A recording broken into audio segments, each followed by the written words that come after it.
बिलासपुर का, जहां पर बंसल न्यूज के खास कार्यक्रम हमर बिलासपुर बढ़त बिलासपुर कार्यक्रम का आयोजन हो रहा है और कार्यक्रम को आगे बढ़ाएंगे गौरव जी। जी बिल्कुल। अनिल जी, मेरा एक आपसे सवाल था कि जो एजुकेशन के साथ साथ कैरियर की बात है उसमें क्या क्या संभावना है सर, क्योंकि कैरियर एक बड़ी चुनौती रहती है।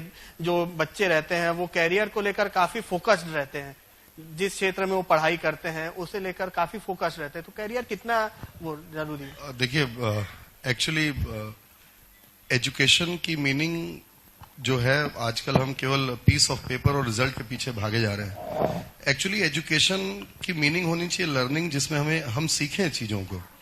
और अगर लर्निंग बेहतर होती है तो अपने आप जिस भी आप विषय का चुनाव करते हैं उसमें आप बेहतर करियर प्रॉस्पेक्ट्स जो है वो हासिल कर ही सकते हैं। इसके बावजूद भी अगर आप करियर का चुनाव करना चाहते हैं तो ग्रेजुएशन के बाद एक बहुत अच्छा करियर सिविल सर्विसेज में है। सिविल सर्विसेज की ओर जाया जा सकता है, या फिर आज के डेट में बहुत सारे सेल्फ एम्प्लॉयमेंट के भी स्कोप्स हैं, स्टार्टअप इंडिया वगैरह को लेकर के, तो काफी अच्छे स्कोप हैं। मतलब मेरे हिसाब से सिविल सर्विसेज एक बहुत अच्छा स्कोप हो सकता है। दूसरा उनका प्रोफेशनल, जिस सब्जेक्ट में उन्होंने ग्रेजुएशन किया है, और साथ ही साथ सेल्फ एम्प्लॉयमेंट। सीलू साहू जी, आपका बंसल न्यूज के कार्यक्रम में पहले स्वागत करता हूं मैं जी। आप जिला पंचायत सदस्य हैं मुंगेली से। सरकार तो कांग्रेस की है और आप बीजेपी से सदस्य हैं जी, तो काम कैसा चल रहा है क्षेत्र में, पहले ये बताइए जी। काम जैसा चलना चाहिए वैसा नहीं हो रहा है, क्योंकि यहाँ पर डिफरेंस आ गया है कि सरकार दूसरी पार्टी की सरकार है और हम एक डिफरेंट दूसरी पार्टी से हैं। तो उसमें हमारे साथ जिला पंचायत में ऐसा है कि निर्माण कार्य हमें नहीं दिया जाता है, कभी कुछ अपने ही उसको दिया जाता है कि कार्य जो हो क्षेत्रों में। और वैसे जो केंद्र सरकार की काम है, नरेगा है, 15वें वित्त से जो भी होता है वो केंद्र सरकार के ही काम हो रहे हैं ग्राम पंचायतों में। दो तीन चीजें सिलू जी, आपने 2 बार यूपीएससी के इंटरव्यू तक भी पहुंचे हैं लेकिन उसको छोड़कर आ गए। सरकारी जॉब का भी ऑफर था आपके पास, उसे भी आप छोड़ दिए।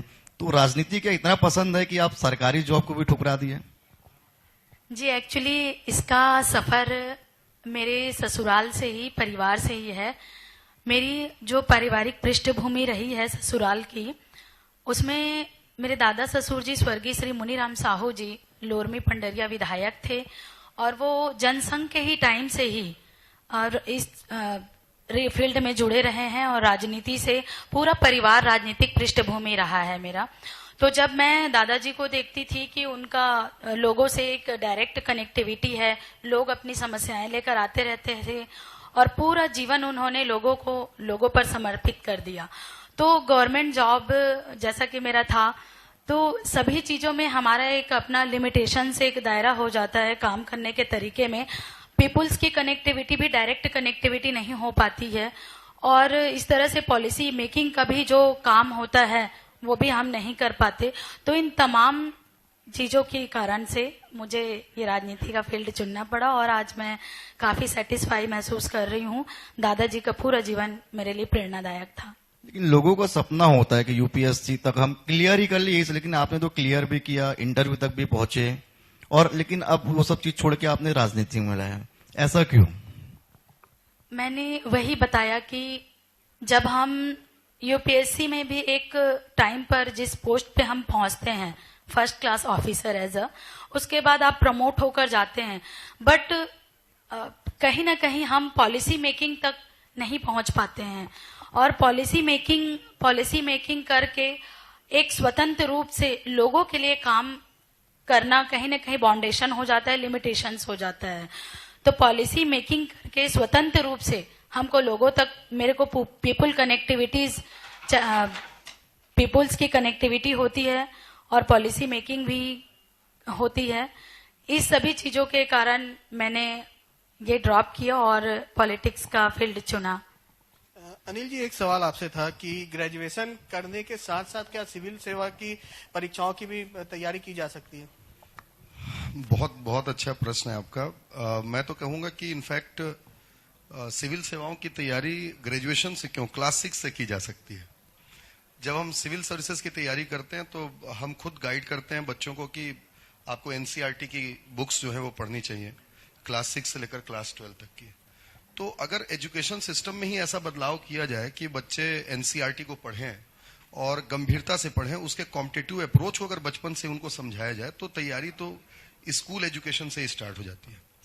लेकिन सिविल सर्विसेज की तैयारी एक काइंड ऑफ मेच्योरिटी की डिमांड करती है, और वो maturity of course after 12th, in fact 10th के बाद से ही वो मेच्योरिटी आ जाती है। लेकिन जब हम ग्रेजुएशन कर रहे हैं, तो ग्रेजुएशन के दौरान अगर हम तैयारी करते हैं तो बहुत चीजें फ्रेश रहेंगी तैयारी करने के दौरान, और जैसे ग्रेजुएशन कंप्लीट होता है तो उसके बाद उसके साथ ही हम तुरंत एग्जाम में अपीयर भी हो सकते हैं। तो सबसे बेहतर तो यह है कि स्कूल एजुकेशन से ही इसको तैयार कर लिया जाए, और अगर हम स्कूल एजुकेशन से इतने ज्यादा मतलब अवेयर नहीं रहते हैं स्कूल एजुकेशन के दौरान, तो फॉर श्योर आफ्टर 12th हमको इसकी तैयारी शुरू कर देनी चाहिए। आपने जैसा भी कहा, कुछ परिवर्तन की जरूरत है। किस तरीके का परिवर्तन, क्योंकि बहुत सारी चीजें अब बदलती जा रही है शिक्षा के क्षेत्र में, चाहे वो हम स्कूलिंग की बात करें या कॉलेज की बात करें। कुछ कुछ चीजें ऐसी हैं जिसमें काफी हद तक बदलाव हुआ है, और वो बदलाव देखने को मिल रहा है। कोरोना काल के दौरान हम यदि बात करें तो ऑनलाइन पढ़ाई हुई, उसमें भी कई चीजें बदली गई। बच्चे आजकल ऑनलाइन में ज्यादा ध्यान देते हैं, चाहे वो कॉलेज हो या फिर ग्रेजुएशन की बात हो या स्कूल की बात हो। जी जी, बेसिकली सारी चीजें बदलें, उससे सबसे महत्वपूर्ण एक बदलाव जिसकी जरूरत है वो है मानसिकता की। मेंटालिटी जब तक लोगों की चेंज नहीं होगी, एजुकेशन को जब तक हम रिजल्ट ओरिएंटेड देखते रहेंगे कि क्लास को पास करने के लिए और परसेंटेज के बेस पर देखते रहेंगे, तो आई थिंक हम कभी भी वो चीज नहीं दे सकते जो एक एजुकेशन का अल्टीमेट टारगेट होता है। तो जो सबसे बड़े बदलाव की जरूरत यहाँ पर है वो है मेंटालिटी में चेंज लाना। जो लर्निंग है, एजुकेशन को हम केवल पढ़ने और पठन पाठन तक न रख करके इसको लर्निंग में अगर लेकर के आए, चीजों को व्यवहारिक बनाने पर अगर ज्यादा ध्यान दें, डिस्पाइट ऑफ फैक्ट अगर हम ज्यादा फोकस करें कि बच्चा कॉन्सेप्ट को समझे। आप देखेंगे कि लिटरली लोग बीएससी ग्रेजुएट होते हैं, एमएससी में पीजी भी कर लेते हैं किसी साइंस के सब्जेक्ट में, बट उन्हें कुछ भी नहीं आता उसके बारे में। तो कहीं ना कहीं जब चीजें कॉन्सेप्चुअल होंगी, व्यवहारिक होंगी, तो वो रिफ्लेक्ट होंगी उनके परिणाम में। फिर सोचने की जरूरत नहीं पड़ेगी, एक पीस ऑफ पेपर की जरूरत नहीं है। जी, डिप्रेशन एक बड़ी रहता है बच्चों के ऊपर, उनके परिजनों का भी दबाव रहता है अच्छा परसेंट लाने का, और साथ ही साथ जो उनके कलीग्स रहते हैं उनका भी एक रहता है कि यदि वो मेरे से ज्यादा अच्छा परसेंट ले आया तो मैं घर में किस तरीके से फेस करूंगा, माता पिता को क्या जवाब दूंगा, क्योंकि एक दबाव लगातार बने रहता है बच्चों के ऊपर, चाहे वो कॉलेज स्टूडेंट्स हो या स्कूल के स्टूडेंट हो। उच्च शिक्षा में भी एक इस तरीके की चीजें देखने आती है, बहुत बड़े कदम जो है स्टूडेंट उठा लेते हैं, आत्महत्या तक की बातें सामने आ जाती है। तो उसे किस तरीके से फेस करना चाहिए स्टूडेंट्स को? सर, इसमें मेरे हिसाब से इसको 3 लेयर में हम इसको अगर वर्क करें तो इसको हम बेहतर कर सकते हैं। फर्स्ट लेयर की शुरुआत तो माँ बाप से होती है। पेरेंट्स को ये नहीं सोचना चाहिए कि मेरे बच्चे को मुझे यही करवाना है। First parents had to identify कि उनके बच्चे का फील्ड ऑफ इंटरेस्ट क्या है, और उसके इंटरेस्ट और उसके कैलिबर के अकॉर्डिंग अगर उसको टारगेट दिया जाए तो शायद बच्चा डिप्रेस नहीं होगा। आज सारे पेरेंट्स अपने बच्चों को कोशिश करते हैं कि भाई 90%, 98% भी मार्क्स आ रहा है तो भी माँ बाप संतुष्ट नहीं है। तो पहला तो माँ बाप की जिम्मेदारी होनी चाहिए कि बच्चों से वो एक्सपेक्ट करें जो उनका बच्चा कर सकता है उसके कैलिबर के अकॉर्डिंग, और इसके लिए कैलिबर को समझना बहुत जरूरी है बच्चे का। फर्स्ट। सेकंड, सोसाइटी के लेवल पर भी किया जा सकता है। सोसाइटी में बहुत सारे हम अवेयरनेस प्रोग्राम चला सकते हैं। सोसाइटी में एक आगे बढ़ रहा है तो उसको देख करके आगे बढ़ने की जरूरत नहीं है। सोसाइटी में हर किसी की जिम्मेदारियां और कार्य अलग अलग होते हैं, तो सोसाइटी में भी काइंड ऑफ हम एक अवेयरनेस लेकर के आए कि भाई जबरदस्ती बच्चों के ऊपर प्रेशराइज या प्रेशर ना बनाया जाए। और थर्ड, बच्चे के ऊपर में है जिसको इन सारी चीजों से ओवरकम करना है। जब बच्चा तैयारी करता है तो उसको एक सही मार्गदर्शन चाहिए सर, सही मार्गदर्शन चाहिए। जैसे आपने कहा कि आज की जो समस्या है, मैं नहीं मानता आज की समस्या, एक जमाना था जब lack of information was the biggest problem before education, but आज की समस्या लैक ऑफ इंफॉर्मेशन है, डेमोक्रेटाइजेशन ऑफ नॉलेज है। बहुत ज्यादा इंफॉर्मेशन आज इंटरनेट पर, यूट्यूब पर सारी चीजें अवेलेबल है, और बहुत सारे इंफॉर्मेशन के बीच में बच्चा ये नहीं समझ पाता कि कौन सा इंफॉर्मेशन उसके लिए सही है। तो कहीं ना कहीं पहले तो बच्चे को अपने लिए सही मार्गदर्शक का चयन करना, दूसरा अपने से वही उम्मीद करना जो उसके कैलिबर के अकॉर्डिंग हो, ना कि सोसाइटी और माँ बाप की उम्मीदों को लेकर के आगे बढ़ना। ये बच्चे के ऊपर बच्चे की जिम्मेदारी होनी चाहिए। अगर हम ये सारी चीजें कर पाए तो शायद जो आपने कहा डिप्रेशन वाली बात वो नहीं होगी। और सबसे खास बात यह है सर कि इंसान सफलता के लिए ना पढ़े, इंसान अपना प्रयास 100% करे, सफलता तो बाई प्रोडक्ट है उसकी, उसको मिल जाएगी। अगर वो इन बातों को लेकर के चलता है, हम भी आकलन किसी का, जैसे मैडम बैठी हुई है, मैडम खुद 2 बार यूपीएससी दी हुई है, अपने आप में उनका एफर्ट शो करता है कि कितना कैलिबर है। आज हम क्या करते हैं कि अगर कोई बच्चा प्रीलिम्स फेल हो जा रहा है बार बार, तो वो सोचने लगता है कि मेरे अंदर कोई कैलिबर ही नहीं है। मैंने कई ऐसे लोगों को देखा है कि स्टेट पीसीएस नहीं निकलता, यूपीएससी क्वालिफाई हो जाता है। कई लोग हैं यूपीएससी में कुछ नहीं कर पाते, पीएससी में क्वालिफाई कर जाते हैं। पीएससी में नहीं कुछ कर पाते, व्यापम में क्वालिफाई कर जाएंगे। अभी हाल फिलहाल में अभी बहुत सारे बच्चे जो हमारे यहाँ छत्तीसगढ़ में पुलिस में जो सब इंस्पेक्टर की भर्ती निकली हुई है उसकी तैयारी कर रहे हैं। तो अपने कैलिबर के हिसाब से, अब कोई बच्चा सब इंस्पेक्टर में तैयारी करने के लिए सोचेगा, उसका फिजिकल नहीं है, उसका मेंटल एबिलिटी नहीं है, और वो अपने से उम्मीद करेगा कि मेरा बस केवल हाइट है और हेल्थ है, तो माँ बाप ये उम्मीद करने लगेंगे मेरे बच्चे को सब इंस्पेक्टर बन जाना चाहिए, तो ये पॉसिबल ही नहीं है। तो बच्चे को खुद में अपने आप को ये समझना पड़ेगा मेरा कैलिबर क्या है, अकॉर्डिंग टू कैलिबर हम सोचें। और मोटिवेशन कहीं और से नहीं, अपनी परिस्थितियों को मोटिवेशन बनाना चाहिए, तो पक्का चीजों में सुधार है। सिलू जी, जनता को मतलब कांग्रेस या बीजेपी से नहीं रहता, जनता को मतलब रहता है अपने जनप्रतिनिधि से जिसको वो चुनते हैं। तो काफी उम्मीद वहां के लोगों को आपसे होगा, क्योंकि मैंने पहले भी कहा कि सरकार कांग्रेस की है। तो ऐसे में उन उम्मीदों को आप कैसे पूरा करते हैं? जी, ऐसे लोगों की उम्मीदें तो होती है जनप्रतिनिधियों के साथ, और जनप्रतिनिधि के लिए सभी बराबर होते हैं, चाहे वो कांग्रेस के हों या भाजपा के हों। लेकिन उनकी उम्मीदें हम कई तरह से पूरी करते हैं। एक तो डेवलपमेंट होता है, क्वांटिटेटिव डेवलपमेंट, क्वालिटेटिव डेवलपमेंट। तो क्वांटिटेटिव डेवलपमेंट में तो आप निर्माण कार्य और जो भी कंस्ट्रक्शन के कार्य ये सारे होते हैं। क्वालिटेटिव डेवलपमेंट में आप उनको एक अच्छे लाइफस्टाइल के लिए या फिर एक अच्छी शिक्षा के लिए जागरूकता ला सकते हैं। तो मैंने अपने क्षेत्र में यही कोशिश किया कि युवाओं को, महिलाओं को मोस्टली ये कोशिश की कि महिलाएं जागरूक हों। पहले तो अपना बिहेवियरल चेंजेस लाए अपने आप में, क्योंकि सरकार उनको अधिकार दी हुई है, उनके लिए बहुत काम दिए हुए हैं, लेकिन महिलाओं ने खुद में अपने बिहेवियर को चेंज नहीं किया है। उनको ये लगता है कि हमें अधिकार मिला है, लेकिन वो अधिकार हम कैसे पाएं, उसके लिए उनमें खुद में बदलाव लाना पड़ेगा। जैसे कि भैया ने अभी बताया, अपनी मानसिकता चेंज करनी पड़ेगी। इसके लिए मैंने कोशिश किया कि अपने क्षेत्र में महिलाओं के लिए जन जागरूकता शिविर लगाए अधिक से अधिक मात्रा में। उनके लिए समूह की महिलाओं के लिए आर्थिक सशक्तता के लिए उनमें जो भी कला है उनको निखारने के लिए उनके प्रशिक्षण शिविर के व्यवस्था कराए।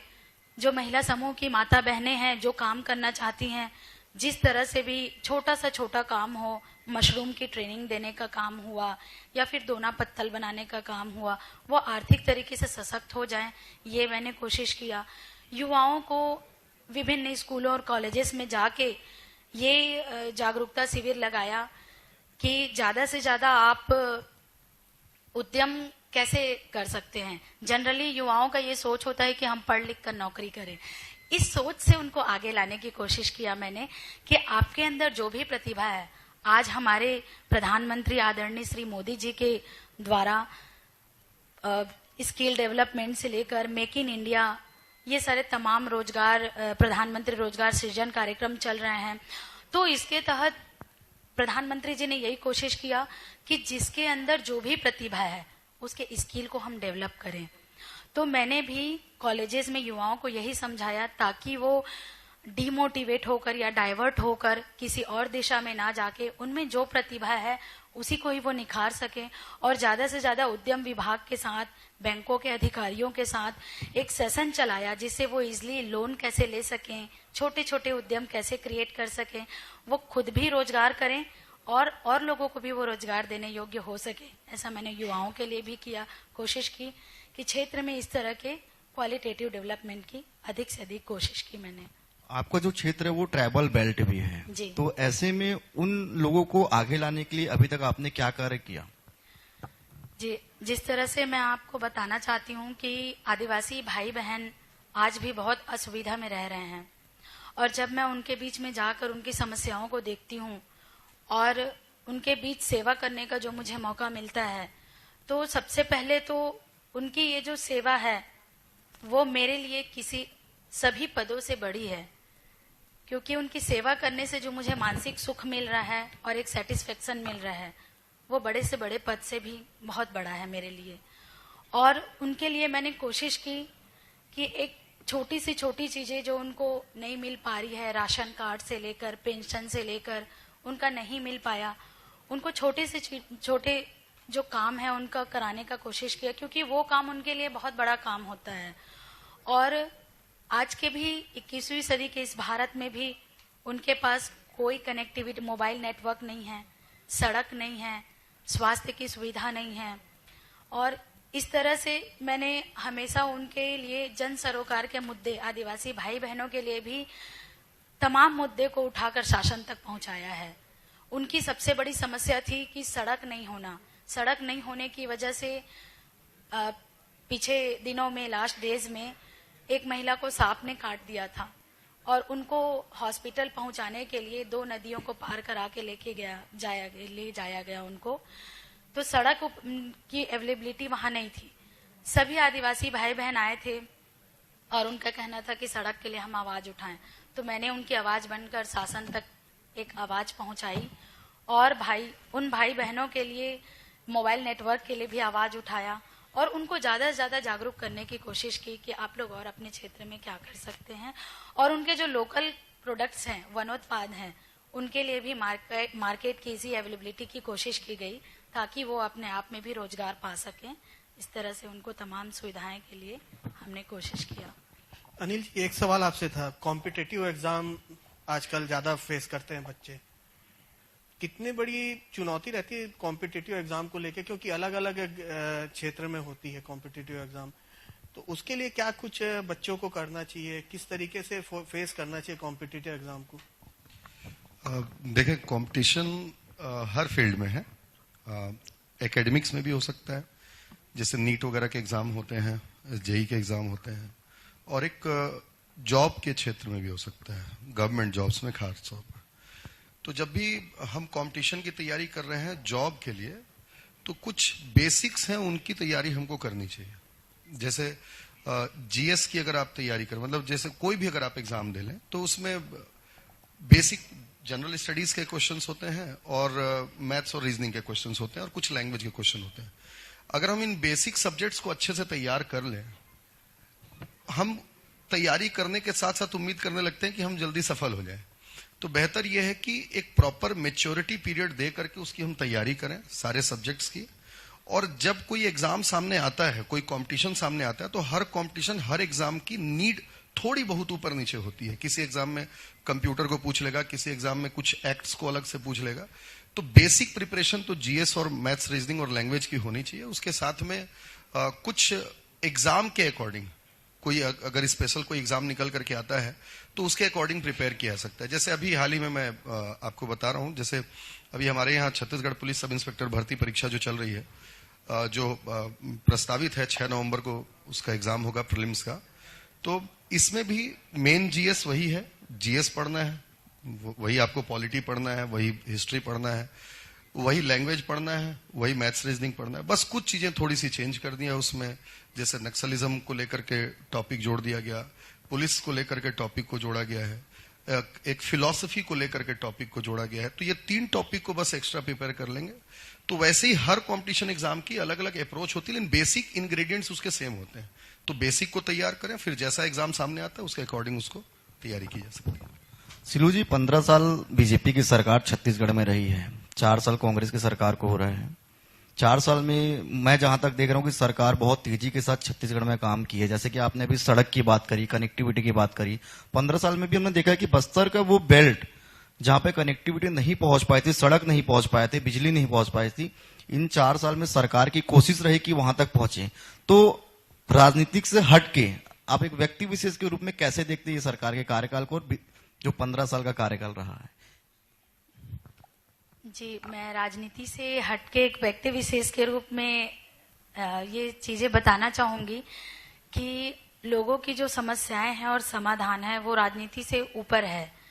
और जिस तरह से सड़कों का जाल जो बिछा है वो 15 साल के भारतीय जनता पार्टी के सरकार में ही बिछा है, और हमने जो सड़कें 15 साल के भारतीय जनता पार्टी की सरकार में देखी, सड़कों का जो जाल बिछा, वो अभी ये 4 साल के सरकार ने सड़कों की रिपेयरिंग तक नहीं करा रहे हैं। सही मायने में जमीनी स्तर पर मैंने ये देखा है कि सड़कें जो है गड्ढा बना हुआ है, और कहीं पर तो सड़कें गायब ही हो चुकी हैं, लेकिन ना उनमें रिपेयरिंग कराया जा रहा है, ना सड़कों का कोई निर्माण कार्य कराया जा रहा है। तो इसमें समस्या लोगों को हो रही है। कई जगह मैंने ये भी देखा कि स्कूल के बच्चे स्कूल पहुंचने के लिए उनकी गाड़ी फंसी हुई थी, वो स्कूल नहीं पहुंच पा रहे हैं। तो ये सब जो समस्याएं हैं, इसके लिए हमको जो सरकार है, पिछली सरकार ने बहुत सही तरीके से सड़क, स्वास्थ्य, शिक्षा के लिए कार्य किया था अपने कार्यकाल में, और इस 4 साल की सरकार ने तो सड़क को बदहाल किया ही है। शिक्षा को भी अपने स्तर पर, शिक्षा का तो कोई अभी स्तर ही नहीं रहा जिस तरह से ऑनलाइन की पढ़ाई ऑनलाइन। लेकिन बावजूद उसके सम्मान, राष्ट्रीय सम्मान मिल रहे हैं वर्तमान सरकार को शिक्षा के क्षेत्र में भी। जी मिल रहा है, तो वो ग्राउंड जमीनी स्तर को मैं बता रही हूँ। जमीनी स्तर में जो सच्चाई है, जो मैं लोगों के बीच में घूम रही हूँ अभी, सही मायने में शिक्षा का स्तर ऐसा होना चाहिए कि एक ऑनलाइन पढ़ाई करके सिर्फ परसेंटेज पाया जा रहा है, ये शिक्षा का स्तर नहीं होता है। शिक्षा का स्तर ये होना चाहिए, बच्चों को ज्यादा से ज्यादा वो सुविधा। आप आत्मानंद स्कूल का बिल्डिंग खड़ा कर लिए हैं, लेकिन आप उसमें कोई क्वालिटेटिव काम ही नहीं हो रहा है। ना फैकल्टी मेंबर अच्छे हैं, ना वहां पर लाइब्रेरी की सुविधा है, न एक गुणवत्तापरक पढ़ाई की सुविधा है। तो हमारे लिए सबसे बड़ा यूजफुल काम, तो हमारे लिए सबसे बड़ा यूजफुल चीज तो ये होगा, बिल्डिंग से बड़ा चीज क्या होगा कि बच्चों को अच्छे फैकल्टी मेंबर मिले, अच्छे बुक्स मिले, और बच्चे क्वालिटेटिव पढ़ाई कर सकें। ये सुझाव सरकार को दे दीजिए आप। जी बिल्कुल, हमारा ये सुझाव उन तक पहुंचाया जाता है। और जन सरोकार के मुद्दे मैंने कई बार इस चीज को उठाए कि सिर्फ बिल्डिंग खड़ा करना हमारा उद्देश्य नहीं है। शिक्षा का स्तर ये होना चाहिए कि अच्छे गुणवत्तापरक बुक्स भी अवेलेबल हों बच्चों को, ताकि उनको कहीं भटकने ना पड़े। फैकल्टी मेंबर अच्छे होने चाहिए, जिससे उनको जो इंग्लिश मीडियम की मेट्रो सिटीज के बच्चे पढ़ते हैं वो उनको उस स्कूल में मिले। तो उस तरह के एक एजुकेशन मॉडल होना चाहिए, और इस मॉडल से ही जो हमारी नई पीढ़ी है वो आगे आएगी, और एक सर्वांगीण विकास होगा उनका। न सिर्फ वो किताबी ज्ञान में रहेंगे, बल्कि वो जिस क्षेत्र में भी आगे बढ़ेंगे उस क्षेत्र में अपना रोजगार क्रिएट कर लेंगे। तो हमको ऐसी शिक्षा चाहिए, और ये सरकार हमें ऐसी शिक्षा नहीं दे रही है, ऐसी सड़क भी नहीं दे रही है। और ग्राम पंचायतों में भी जो कार्य है वो सिर्फ केंद्र सरकार के कार्य हो रहे हैं, नरेगा के ही कार्य हो रहे हैं, और सरकार की जो 15वें वित्त की जो राशि आती है उसी से ही कार्य हो रहे हैं। बाकी नरवा गरवा घुरवा बाड़ी तो हमने अभी तक देखा नहीं है, और गाय तो बस सड़कों पे दिख रही है, गौठानों में तो दिख ही नहीं रही है। लेकिन गोधन न्याय योजना अब यूपी के सहित अन्य राज्य भी एक्सेप्ट कर रहे हैं। जी यूपी का मॉडल तो मैं यूपी का मॉडल मैंने पढ़ा है, सुना है, लेकिन जाकर देखा नहीं है। वो भी जमीनी स्तर पर बहुत सही मॉडल साबित हुआ है। लेकिन आज ये छत्तीसगढ़ में जो गौठान की जो मॉडल है, वो गौठान में आप जाकर देखेंगे ग्राम पंचायतों में गौठान, गाय जो है गौठान में होनी चाहिए। लेकिन आप छत्तीसगढ़ के किसी भी व्यक्ति से पूछ लीजिए, चाहे वो कांग्रेस का ही क्यों ना हो, वो जरूर बताएगा कि रोड पे गाय बैठी हुई है, और उन गायों की असुरक्षा तो हो ही रही है, साथ में लोगों की भी जनहानि भी हो रही है, एक्सीडेंट्स वगैरह भी बहुत हो रहे हैं। तो ये कोई भी व्यक्ति बता सकता है, किसी भी पार्टी का व्यक्ति इस बात को बता सकता है। और गौठान सही मायने में सही साबित होती तो आज गौठानों में गायों के लिए चारे भी उपलब्ध होते, गायें होती, गायों के लिए पानी भी होता। लेकिन ना चारा है ना पानी है, चारा पानी तो छोड़िए, गाय ही नहीं है गौठान में। तो देखिए, दोनों ही जो हमारे मेहमान थे, चाहे शिक्षा से जुड़े हो या फिर पॉलिटिकल, दोनों ही हमने अपनी बातों को बेबाकी से रखा है। अनिल जी ने भी हमें बताया कि उच्च शिक्षा के लिए किस तरीके से बच्चों को तैयारी करनी है, तो वहीं आपने भी एक पॉलिटिकल वे में बहुत अच्छी जानकारी दी। आप दोनों ही का बहुत बहुत धन्यवाद बंसल न्यूज के हमारे इस चर्चा में शामिल होने के लिए। आप अपना स्थान ग्रहण कर सकते हैं।